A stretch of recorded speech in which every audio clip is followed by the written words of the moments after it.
நற்பவி நலம் பெறுவோம் வளம் பெறுவோம். இந்த காணொலியை பார்த்து கொண்டிருக்கும் அன்பு நெஞ்சங்களுக்கும் சப்ஸ்கிரைப் செய்த சொந்தங்களுக்கும் சேர்வராகினி அறக்கட்டளையின் சார்பாக பொன் பரமேஸ்வர சுவாமியின் ஆசீர்வாதங்கள், நன்றிகள். சாய்ராம்.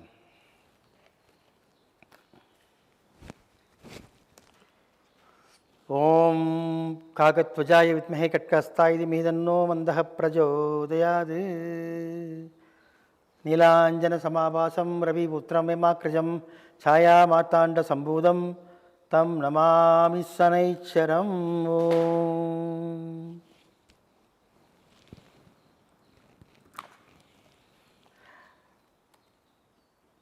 ஏழரை சனி காலங்கள், கண்டகச்சனி, அஷ்டமச்சனி, அர்த்தாஷ்டமச்சனி மற்றும் சனி மகாதசை, சனி அந்தரம் ஆகியவைகள் நடக்கும் பொழுது மக்களுக்கு ஏற்படும் இன்னல்களை பற்றியும் அந்த இன்னல்களுக்கு உண்டான பரிகாரங்களை பற்றியும் இப்பொழுது பார்க்கலாம்.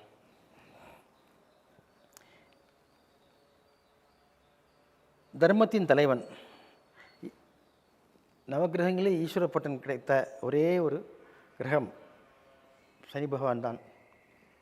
ஏன்னா ரொம்ப நேர்மையானவர், நீதிமான், சரியான தண்டனை கொடுப்பவர். யாருக்கு? தவறு செய்தவர்களுக்கு, தவறான கர்மா செய்பவர்களுக்கு, செய்து கொண்டிருப்பவர்களுக்கு. அவர் நடத்தும் நாடகம் சாதாரண நாடகம் அல்ல, அப்படியே தத்ரூபமாக ஆன் த ஸ்பாட் பனிஷ்மெண்ட், அதாவது இம்மீடியட்டாக நடக்கும். மெதுவாலாம் கிடையாதுங்க, ஸ்லோ பாய்சனிங்லாம் கிடையாது. சொல்லுவாங்க அந்த காலத்தில், அரசன் நின்று கொள்ளும், தெய்வம் நின்று கொள்ளும். அரசன் அன்று என்னமோ சொல்லுவாங்களே, அரசன் அன்றே கொள்வான், தெய்வம் நின்று கொள்ளும் அப்படின்னா ஸ்லோ ப்ராசஸிங், தெய்வம் மெதுவாக தான் பனிஷ்மெண்ட் தரும். ஆனால் இப்போல்லாம் அப்படி கிடையாது. எஸ்பெஷலி நான் சொல்லக்கூடிய இந்த காலங்கள், சனி பகவானுடைய ஆட்சியில் நீ வந்துவிட்ட, நீ நல்லவனாக மாறணும். இல்லைன்னா உன்னைய போட்டு என்ன பண்ணிடும், வறுத்தெடுத்துடும், முடிஞ்சு போச்சு. ஸோ நேர்மையை நிலைநாட்டுவதற்காக பரமேஸ்வரனிடம் வரம் வாங்கி வந்துள்ளார் நமது சனீஸ்வரர், சனி பகவான். அவருடைய ஆதிக்கத்திலே யார் இருந்தாலும் சரி, படைத்த பரமேஸ்வரனுக்கே சோதனை ஆயிடுச்சு இல்லையா? அதில் தப்பிச்சவர் ஒரே ஒருத்தர் தான், விநாயகப் பெருமான் மட்டும்தான். அவர் மட்டும்தான் இன்று போய் நாளை வாராய் அப்படின்னு சொல்லி இன்றைக்கி வரைக்கும் ஏமாற்றிட்டு இருக்கிறாரு. ஆகவே ஏன்னா அது விநாயகர் வந்து பார்த்திங்கன்னா கேதுவின் அம்சம். கேது வந்து பாம்புடைய தலை. அப்போ என்ன, அது வந்து ஞானகாரம், ஞானம் அதிகமாக இருக்கும். இப்போ ஞானம் அதிகமாக தான் என்ன, எல்லாரையும் ஏமாற்றிடலாம். ஏமாற்றலாம் சொல்கிறது, கன்வின்ஸ் பண்ணலாம் சொல்கிறது. ஏமாத்துறதுங்கிறது ஒரு தவறான வார்த்தை கிடையாது தான். என்னென்னா ஈஸியாக வந்து கன்வின்ஸ் பண்ணிடலாம், அதுக்கு பேர் தான் ஏமாற்றுன்னு கூட சொல்லலாம். கன்வின்ஸ் பண்ணிடலாம், அதாவது அவங்களை கூல் டவுன் பண்ணி ஏதோ ஒன்று சொல்லி தாட்டி போடுறதுக்கு பேர் தான் அப்படின்னு சொல்லலாம். அப்போது விநாயகர் ஒருவர் மட்டும்தான் இவரிடம் வந்து தப்பித்த ஒரு பெரிய ஒரு பாக்கியசாலி. பாக்கி எல்லாருமே பரமேஸ்வரனுக்கே அந்த 7.5 செகண்டு சனீஸ்வரன் வந்துள்ளேன், உங்களை பிடிக்க வந்திருக்கிறேன் அப்படின்னு சொன்ன உடனே அவர் சொன்னாராம், இதோ வருகிறேன், சிறிது நேரம் பொறுமையாக நெல்லும்ட்டு என்ன புழுவாக மாறி சாக்கடைக்குள்ளே போயிட்டார். 7.5 செகண்டு கழித்து வெளியே வந்திருக்கிறார். வந்த உடனே வந்துட்டேன் பிடிச்சிக்கோ அப்படிங்கிறாராம் பரமேஸ்வரன்.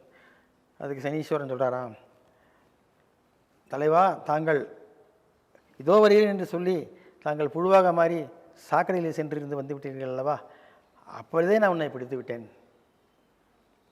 உலகத்தையே நீ ஆள்பவன், எல்லாத்துக்கும் நம்பர் 1 இருக்கக்கூடிய நீயே வந்து என்ன பண்ணியிருக்க, சாதாரண ஒரு புழுவாக மாதிரி சாக்கடையில் போய் ஒழிஞ்சிருக்க இல்லை என்னை பார்த்து. அப்போது உன்னை பிடிச்சாச்சு, இப்போ நீ வந்தாச்சு, 7.5 செகண்ட் முடிஞ்சு போச்சு, விட்டுட்டேன். ஸோ அப்போ என்ன அர்த்தம், அவங்களுக்கே அப்படின்னு நம்மளாம் ஏமாத்துறோம், யோசிச்சு பாருங்கள். ஆகவே சனீஸ்வரரை நாம் பயபக்தியோடு, நல்லா கவனிங்க, பக்தி இல்லை பயபக்தியோடு நாம் வழிபாடு செய்து அவரிடம் நாம் மண்டியிட வேண்டும், மன்னிப்பு கேட்கணும். நான் என்ன தப்பு பண்ணேன்னு எனக்கு தெரியல, கண்டிப்பாக தெரியாது. இப்போ கொஞ்சம் என்ன பண்ணி இப்போ தெரிஞ்சால் நீ பைத்தியம் முடிச்சு போய் உனக்கு வந்துடும். அதனால் தெரியலை, ஆகவே என்னை தண்டித்து விடாதே. அப்படி தண்டித்தாலும் என்னால் தாங்கக்கூடிய அளவு தண்டனை கொடு, எனக்கு அறிவை கொடுத்து அதை மாற்றிக்கொள்வதற்குண்டான மேல் மாடிய கொஞ்சம் மண்ட கசாயத்தை கொஞ்சம் அதிகமாக ஊற்று சாமி அப்படின்னு யார்கிட்ட வேண்டணும், சனீஸ்வரனை வேண்டணும். எல்லோரும் சொல்லுவாங்க, சனிக்கிழமையானா சனி பகவானை மட்டும் கும்பிடுங்க, பாக்கி எதையும் கும்பிடாதீங்க. பாக்கியாளர் உங்களை ஒன்றும் செய்ய மாட்டாரா? இரவும் பகல் நார் நட்சத்திரம் கணக்கெல்லாம் அவருக்கு கிடையாது, யாருக்குமே கிடையாது. 24 hours ஆன்லைன், 24/7 சொல்கிறாங்களே, அது மாதிரி காவல்துறை மாதிரி இது வந்து உலகத்தையே ஆட்டி வைக்கக்கூடிய ஒரு சக்தி. அப்போ இதுகளுக்கெல்லாம் வந்து ஓய்வு ஒழிச்சலே கிடையாது. அவங்களுக்கு வேலை என்ன? நீ பண்ண கூலி, நீ செய்த வேலைக்கு கூலி தருவாங்க. நீ ஒழுங்காக வேலை செஞ்சால் கூலி அதிகமாக கிடைக்கும், ஒழுங்காக செய்யலைன்னா அதுதான் மாதிரி கூலி கம்மி பண்ணிடுவாங்க. சாமி, நான் பண்ணுறது அவங்களுக்கு இப்படி தெரியும், கேமரா வச்சுருக்குறாங்க இல்லையே. நீ நினச்சிக்கலாம் உனக்கு செய்வது யாரும் பார்க்கல அப்படின்னு, ஆனால் மேலே ஒருத்தன் பார்த்துட்டு இருக்கிறான் அப்படின்னு சொல்லுவாங்க இல்லையா, அதுதான் இது. எப்படி அவன் பார்ப்பான்? எதுவும் வெளியேருந்து யாரும் பார்க்க வேணாம், நமக்குள்ளேயே மனசாட்சி இருக்குல்ல, அது சொல்லிட்டு தான் இருக்குது. இப்போது அவங்க வீட்டுக்குள்ளேயும் உண்டியில் உங்கள் அப்பா காசு சேர்த்து வச்சுருக்காரு, உண்டியிலேருந்து காசு எடுக்க செலவுக்கு ஐஸ் வாங்கி சாப்பிட்ணும், ஜவு மிட்டாய் வாங்கி சாப்பிட்ணுன்ட்டு சின்ன வயசில் பசங்க என்ன பண்ணுவாங்க, உண்டியிலேருந்து காசு தேடுவாங்க. அப்போது மனசாட்சி சொல்லும், டே எடுக்காது தப்பு, அப்பா வந்து குலதெய்வங்களுக்கு சேர்த்து வச்சுருக்காரு, நீ எதையும் எடுக்கக்கூடாதுன்னு சொல்லும். அதுதான் இறைவன். அதே மீறி நான் எடுக்கிறது அப்பாவுக்கு தெரிய போதா என்ன, நம்ம உள்ளுக்குள்ளே ஹேர் பின்னோ இல்லை ஊக்க வச்சு நோண்டி எடுக்க போகிறோம் அவ்வளோதான் அப்படின்னு எடுத்து சாப்பிடுவோம். ஆனால் அதுக்கு தண்டனை யார் கொடுப்பான் மேலே வெளுப்பானுக்கு வெளுப்பான் ஜாதி வண்ணானா, கேள்விப்பட்டிருக்கீங்களா? அது மாதிரி கொடுக்குறதுக்குனே ஒரு ரெடியாக இருப்பான், அவன் பார்த்துட்டு இருக்கான். அவனுக்கு கண்ணு தேவையில்லை, உனக்குள்ளேயே கண்ணாக இருக்கும், உன் உடம்பு பூரா கண் தான். உன் உடம்பு பூரா செல் இருக்குல்ல, செல்லு யார்? இந்த உயிர் யார்? சீவன் யார்? சிவன் தானே. சிவன் இல்லையே சீவன் இல்லை. அப்புறம் சீவல பெரிய பாண்டியை கூப்பிட்டு தூக்க சொல்லணும். ஆகவே இந்த சனீஸ்வரனுடைய அவதாரத்திற்கு என்ன செய்யலாம், எப்படி நம்ம வந்து அவர் நடந்துக்கணும், எந்த மாதிரி நடித்தோம்னா அவர் நம்மள்கிட்ட கொஞ்சம் இறக்கமாக இருப்பார். நடிக்க தெரியணும் வாழ்க்கையில், இல்லைன்னா முடிஞ்சு போச்சு.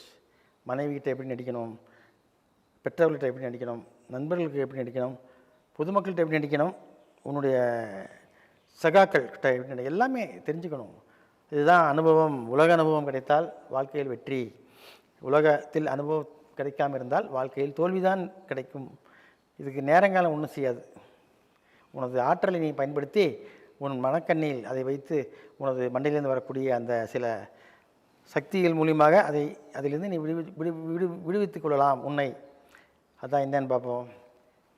கடவுளையே நம்ம வந்து என்ன பண்ணுறோம், சில நேரங்களில் ஐஸ் வைக்கிறோம், வேறு வழி இல்லை. ஆண்டவா எனக்கு 7.5 சனி வந்துருச்சு, என்ன பண்ணுறது, நீ 7.5 வருஷம் என்னை போட்டு தாக்குமே அப்படின்னு நினைக்கக்கூடாது.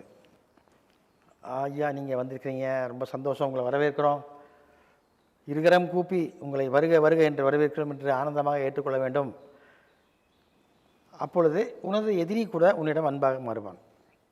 இப்போ கடன்காரன் வர்ற வாசல்லேருந்து கத்துவான், ஏய் என்னாச்சு வட்டி கட்டில் என்னாச்சு, சார் உள்ளே வாங்க கொஞ்சம் உட்காருங்க, உள்ளே வாங்க அப்படின்னு கூப்பிட்டு உட்கார வச்சு ஒரு கிளாஸ் தண்ணியை குடிச்சிட்டு அப்புறம் நீ சொல்லிப்பார், அவன் எவ்வளோ கன்வின்சிங்காக போகிறான்னு பார். அதனாலே நிறைய ஃபைனான்ஸ்காரன் வீட்டுக்குள்ளே வரமாட்டான், தெரியும் அவன் எதாவது பேசி கன்வின்ஸ் பண்ணுவான்னு தெரியும். இருந்தாலும் உன்னுடைய கடமைக்கு உங்கள் வீட்டு வாசல் நிற்கக்கூடாது. அந்த ஐயா வாங்க உள்ளே வாங்க உட்காருங்க அப்படின்னு கூப்பிட்டு சொல்லி ஒரு கிளாஸ் தண்ணியை கொடுத்து குடிக்க சொல்லி, ஐயா இந்த அடுத்த வாரம் கொடுத்துட்றாங்கன்னு பெக் பண்ணலாம். சரியா? கெஞ்சணும் கெஞ்சினா தான் நடக்கும். கடன்காரனிடம் நாம் எப்பொழுது கெஞ்சுகிறோமோ அதே போல் நீ சனி பகவானிடம் கெஞ்ச வேண்டும். அப்போ என்ன பண்ணுவார், சரி பொழைச்சி போ அப்படின்னு அவர் கொடுக்கக்கூடிய அந்த பாதிப்புகள் கம்மியாக இருக்கும். அதில் என்ன ஆகும், தேவையில்லாமல் மருத்துவ செலவு கொடுப்பாரு, தேவையில்லாமல் கிட்ட பேரை கொடுப்பாரு, தேவையில்லாமல் காவல் நிலையம் போகின்றிருக்கும், கேஸு கோர்ட்டு வழக்கு எல்லாத்துக்கும் மேலே வீட்டில் இருந்து மனைவி விட்டு பிரிஞ்சு போகிறது, குழந்தைகளுக்கும் நமக்கும் பிரச்சனை வருது, எல்லாமே அதுக்குள்ளே இருக்கும். அப்போது இது எல்லாமே என்ன பண்ணணும், அவாய்ட் பண்ணுறதுக்கு ஒரே ஒரு வழி சொல்லித்தரேன். பிடிச்சிக்கிறீங்களா? என்ன பிடிச்சிக்கலாம்? சனிக்கிழமை மட்டுமல்ல, தினமும் நான் சொல்வதை செய்தீர்களானால் சனி பகவான் உங்களுக்கு ஆதரவாக இருப்பார். சனி கொடுக்க யார் தடுப்பார்? சனி பகவான் கொடுத்தால் யாராலையும் தடுக்க முடியாது. நல்லதும் சரி கெடுதலும் சரி, படைத்தவனே ஒதுங்கி நின்றுவான். அவர் சூப்பர் ஸ்டாரி, அவர் வந்து கொடுக்குறாரா, அள்ளி கொடுத்தாரா, ஐயோ நம்ம வேணாம் நிறுத்த முடியாது. அது உன்னை போட்டு தாக்குறாரா, அது நான் ஐயோ பக்கத்தில் நான் வர மாட்டேன் சாமிங்க, ஒதுங்கிடுவாங்க. அடிப்பதும் அவனே அணைப்பதும் அவனே. ஆகவே அடிப்பவனையும் அணைப்பவனையும் நாம் ஒன்று சேர அவனை நாம் மயக்க வேண்டும் என்றால் ஈஸியாக ஒரு வழி சொல்லித்தரேன், செய்யுங்க. காலை 6லேருந்து 7 மணிக்குள்ளே தினமும் நல்லா புரிஞ்சுக்குங்க. ஞாயிறு, திங்கள், செவ்வாய், புதன், வியாழன், வெள்ளி, சனி, இந்த தினசரி நாட்களில் காலையில் 6லேருந்து 7 அந்தந்த கிரகத்தின் ஹோரைகள் வரும். ஞாயிற்றுக்கிழமை சூரிய உரை, திங்கட்கிழமை சந்திர உரை, செவ்வாய்க்கிழமை அந்தந்த கிரகங்கள் உரை 6லேருந்து 7. அந்த நேரத்தில் நீங்கள் ஒரு புடி பிடிச்ச புடியில் ஒரு அரிசியை நல்லா வேக வச்சு சாப்பாடாக மாற்றுறீங்க. சாதம், அந்த சாதத்தை எடுத்து கொஞ்சம் ஆற வச்சு அது கூட சுத்தமான பசுனை 2-3 ஸ்பூன் ஊற்றுங்க. என்ன ஊற்றி நல்லா அப்படியே உருட்டுங்க, பிண்டம் போல். அது கூட கருப்பெள்ளு சும்மா ஒரு 1/4 ஸ்பூன் 1/2 ஸ்பூன் போட்டு மிக்ஸ் பண்ணி ஒரு உருண்டை பிடிச்சி அதை நீங்கள் காக்கைக்கு கொண்டு போய் காலையில் உங்கள் கையாலே வைங்க. கையை பிசைஞ்சு அந்த கையில் அந்த ஈரம் இருக்கும் இல்லையா, அந்த உருண்டையை கொண்டு போய் அப்படியே வெளியே வச்சு காகத்தை அழைத்து விட்டு காக்கான்னு கூப்பிட்டிங்கன்னா வந்துடும். அதை இந்த பக்கம் கொஞ்சம் நேரம் அதை கவனிங்க. அந்த பிண்டத்தை காக்கா சாப்பிடுதான்னு பாருங்கள். உடனே சாப்பிடாது, ஏன்னா அந்தளவுக்கு நம்ம சாதாரண ஆளுகள் இல்லையே. அசாதாரணமான பிரச்சனைகள் அப்படின்ட்டு பிறந்து தொலைச்சிருக்கோம். அத்தனையும் அவ்வளோ கலீஜ், உடம்பு பூரா ஒரே பாவம் மட்டும் தான் இருக்குது. அவ்வளோ சாக்கடை அழுக்கு, ப்ளீச்சிங் போட்டு கூட போகாது, ஆசிட் தான் ஊற்றணும். அதனால் காக்கா சாப்பிடாது. கண்டிப்பாக எடுத்த உடனே சாப்பிட்டுச்சுன்னா நீங்கள் புண்ணியவான். டெய்லி இப்படி பண்ணுங்கள், காக்கா சாப்பிட ஆரம்பிக்கும். காகம் என்று அந்த உணவை சாப்பிட ஆரம்பிக்கிறதோ அப்பொழுது காகத்தின் பசி தீரும். அப்போ உன்னுடைய ஆன்ம பசியும் தீரும். எதுக்கு வேண்டி நீ கஷ்டப்படுறையோ, இல்லை எதுக்கு வேண்டி நீ ஆட்டம் போடுறையோ, எதுக்கு வேண்டி நீ வாழ்க்கையில் உலாவுறியோ அது நிறைவேறும். உடனே நடக்காது. குறைஞ்சது ஒரு 3 மாதம் 4 மாதம் நீ வச்சுட்டே இருக்கணும். வேறு இன்னும் எங்கேயும் போகணும். இந்த கோயிலுக்கு நீ போவேனா, எந்த பரிகாரம் பண்ண வேணாம், ஒன்றும் வேணாம். உங்கள் வீட்டு வாசல்லையோ மொட்டை மாடியிலையோ ஒரு இடத்துல நான் சொல்கிறத செய்யுங்க. அது மீறி போனால் ஒரு நாளைக்கு ஒரு 20 ரூபா செலவாகும். சுத்தமான பசுனை ஊற்றி நல்ல சாப்பாடு, அது பச்சை அரிசியாக புழுங்கரிசியாக கவலையில் எந்த அரிசி வேணால் இருக்கலாம். ஆனால் அதில் பசுனையும் கருப்பெள்ளு 1/2 ஸ்பூனும் போட்டு கலந்து உங்கள் கையில் உருட்டி கொண்டு வைக்கணும். ஊற்றி வைக்கக்கூடாது, அப்படியே உருட்டி வைக்கணும். பிண்ட பிரதானம்னு பேர், அதுக்கு பேர். அப்போ என்ன, சனி பகவான் வேறு யாரும் இல்லை, உங்கள் முப்பாட்டம் உங்கள் முப்பாட்டி தான், உங்கள் பித்திருக்கள் தான். மூதாதையர்கள் உன் மீது மகிழ்ச்சி அடைந்து பரவாயில்ல, ஒன்றும் இல்லை. இப்போ நீங்கள் அந்த 12 மணியான பசிக்க ஆரம்பிக்கும். பசியின் அருமை யாருக்கு தெரியுதுன்னு தெரியல, எனக்கு தெரியும். ஏன்னா வாழ்க்கையில் பசினா என்னென்னு தெரிஞ்சிருக்கு. ஆண்டவன் யாராக இருந்தாலும் சரி, முதலில் நான் பசியோட அருமை தெரிஞ்சால் தான் வாழ்க்கையில் முன்னேற முடியுங்க. நல்லா புரிஞ்சுக்குங்க. சும்மா வேலையாளி கொட்டிக்கிறது பேசல. பசித்த பின் புசி அப்படின்னு சொல்லியிருக்காங்க. பசி எடுக்கும்போது சாப்பிடணும். அப்போது இந்த பசி என்று சொல்லக்கூடிய அந்த நெருப்பை அது அணைக்கிறது. எது அணைக்கும்? நீ வைக்கக்கூடிய அந்த பிண்டம், அதாவது அந்த சாப்பாட்டு உருண்டை. யாருக்கு? உனக்கு மட்டும் இல்லாமல் பித்திருக்களுக்கு. பித்திருக்கள் ஆசீர்வாதம் உங்களுக்கு கொடுப்பார்கள். பரவாயில்ல, நம்ம பேராண்டி எல்லாம் செய்கிறான், நல்லபடி எனக்கு வயிறு ரொம்பிட்டான். ஒரு எள்ளும் அந்த சாதத்தில் இருக்க நெய், இதுதான் அவங்களுக்கு தேவை. அது அமாவாசை தான் கொடுப்பாங்க. நீ டெய்லி கொடுத்தேன்னா கண்டிப்பாக இந்த 7.5 சனி ஆகட்டும், கண்டக சனி ஆகட்டும், இல்லை எந்த சனி மகாதசையே நடந்தாலும் சரி, சனி நீச்சமாக இருந்தாலும் சரி, சனி உச்சமாக இருந்தாலும் சரி, சனி ஆட்சியாக இருந்தாலும் சரி, சனியே தேஞ்சு போய் கண்ணுக்கு தெரியாமல் அழிச்சிருந்தாலும் சரி, உன் லக்னம் வேலை செய்ய ஆரம்பிக்கும். அவரவர்கள் ஜாதகத்தில் லக்னம் என்று ஒன்று இருக்கும். அது வேலை செஞ்ச ஆரம்பித்தா கண்டிப்பாக இறையருள் பரிபூர்ணமாக உனக்கு கிடைக்கும். லக்னம் வேலை செய்யாது யாருக்குமே. அதுக்கு லக்னத்தை உனக்கு ஆக்டிவேட் பண்ணக்கூடிய ஒரே மாஸ்டருக்கு இந்த பரிகாரம் தான். இது நீங்கள் பண்ண பண்ண பண்ண பண்ண பண்ண வாழ்க்கையில் வெற்றி மேல் வெற்றி கிடைக்கும். அப்போ என்ன, மேலே மேலே மேலே மேலே மேலே மேலே வளர்ந்துக்கிட்டே போவீங்க. கோடீஸ்வர பிராப்தியும் கிடைக்கும். நான் உங்கள் ஆசையை தூண்டி உள்ள இருக்கிற உண்மையை சொல்கிறேன். என்ன சாமி நீங்கள் பண்ணுறீங்களா, நீங்கள் கோடீஸ்வரன் ஆகிட்டீங்க கேள்வி கேட்குறீங்க, என் காதில் கேட்குது. ஆகிட்டேன், நானும் ஆகிட்டேன், நிறைவாக இருக்கிறேன். சரியா? இறைவன் இருப்பது நிச்சயம். அது யாருக்கெண்டுக்கும் தெரியாது. நம்ம என்னவா நினைக்கிறோமோ அதுவாக மாறுவார். நாயாக நினச்சா நாயாக வருவார், பேயை நினச்சா பேயாக வருவார். ஏன்னா அவருக்கு எந்த உருவம் வேணால் எடுத்துக்கலாம். இச்சாதாரி பாம்பை போல் யார்? இறைநிலை. இறைநிலை என்று சொல்லக்கூடிய அந்த சக்தியாகப்பட்டது எந்த ரூபத்தை வேணாலும் எடுக்கும். அந்த ரூபம் சித்தராக இருக்கலாம், இல்லை பித்தனாக இருக்கலாம், இல்லை ரோட்டில் போகிற பிச்சைக்காரனாக இருக்கலாம், இல்லை உங்கள் வீட்டில் வளர்க்குற நாயாக இருக்கலாம், இல்லை உங்கள் வீட்டில் வேலை செய்கிற ஒரு பணியாட்களாக கூட இருக்கலாம். எந்த ரூபத்தில் தான் இருக்கலாம். நீ என்னவா நினைக்கிறாயோ அதுவாக நீ மாறிக்கிறாய்ங்கிற மாதிரி அதுவும் மாறும். இதுதான் உண்மை. அப்போது இந்த சனி சம்மந்தப்பட்ட அத்தனை கோளாறுகளுக்கும் இதுதான் நல்ல ஒரு வழி. சரியா? இதுக்கு மேலே நீ ரொம்ப ஆசைப்பட்டேன்னா ஒன்று பண்ணு.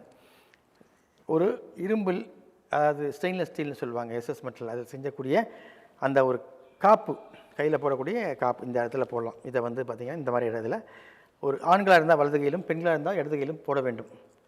இப்போது அந்த தசாப்தி முடிகிற வரைக்கும், இல்லைன்னா அந்த அந்தரம் முடிகிற வரைக்கும், இல்லை அந்த 7 சனி முடிகிற வரைக்கும். இதே மகர கும்பராசிக்காரர்களாக இருந்தால் லைஃப் லாங்காக அந்த சில்வர் ஸ்டெயின்லெஸ் ஸ்டீல் வளையத்தை தனது வலது கையில் ஆண்கள், பெண்கள் இடது கையில் அணிந்தீர்களானால் சனீஸ்வரன் உங்களுக்கு எப்பொழுதுமே நட்பாக இருப்பார். அது இல்லாமல் நடுவிரல், இந்த விரலில் 5 விரலில் நடுவிரல்னு சொல்லி தான் சனி விரல்னு சொல்லுவாங்க. அதுதான் சனிமேடு இது. ஸோ இந்த விரலில் நீங்கள் எந்த ஒரு கல் அணிஞ்சாலும் அது 100% வேலை செய்யும். நிறைய பேர் ஐயோ இது பாம்பு விரலுங்க, அது மோதிரம் போடக்கூடாதும்பாங்க. நான் போட்டிருக்கேன் பாருங்கள். இது வந்து இந்த சனீஸ்வரனுக்கு உண்டான கல். ஆங்கிலத்தில் வந்து டர்காய்ஸ் ப்ளூன்னு சொல்லுவாங்க. இதுதான் சீப் அண்ட் பெஸ்ட். நீங்கள் முடிஞ்சால் ப்ளூ டைமண்ட் போடலாம். அதெல்லாம் வந்து ஆயிரக்கணக்கான விலை உள்ளது.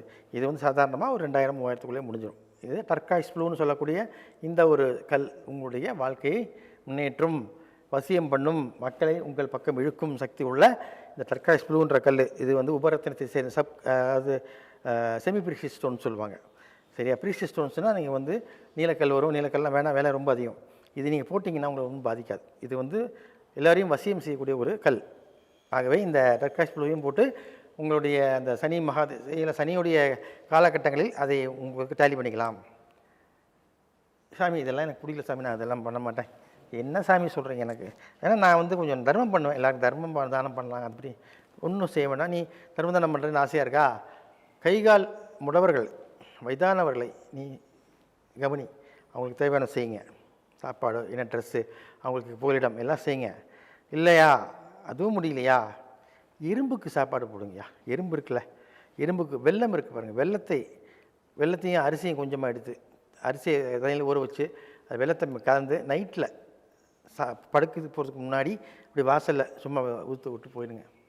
எந்த எறும்பெல்லாம் அந்த நீங்கள் போட்ட அந்த அரிசியும் வெள்ளத்தையும் சாப்பிடுதோ அத்தனையும் உன்னைய வாழ்த்திட்டு போகும். ஆஹா பரவாயில்ல, நமக்கு வேண்டிய நல்ல மனுஷன் ஒரு சாப்பாடு கொடுத்துருக்கான், நல்லா இருக்கட்டும்னு அது வாழ்த்திட்டு போகும். எறும்பு வாழ்த்துனா அதுக்கு மீறி ஒரு இதுவே இல்லை, அவ்வளோ சக்தி வாய்ந்தது எறும்பு சாதாரண விஷயம் கிடையாதுங்க.